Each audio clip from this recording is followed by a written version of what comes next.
Hello, welcome back to my channel. Today I'm going to show you how to create this camping tent camping net for your car. This is what you need, like the laundry bag is $1 each. So for one window, you need like 2 bags.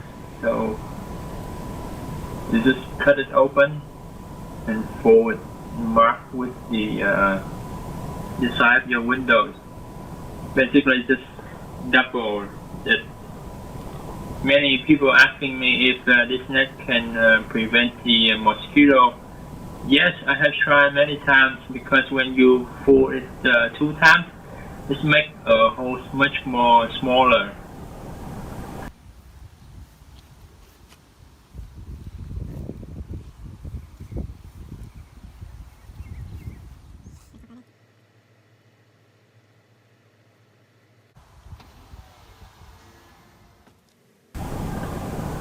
So now I'm going to try it with my window here.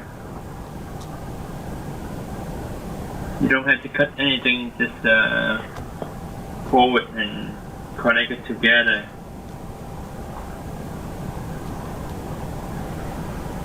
There you go, you have it. Thank you for watching. If you like this, please subscribe. Thank you.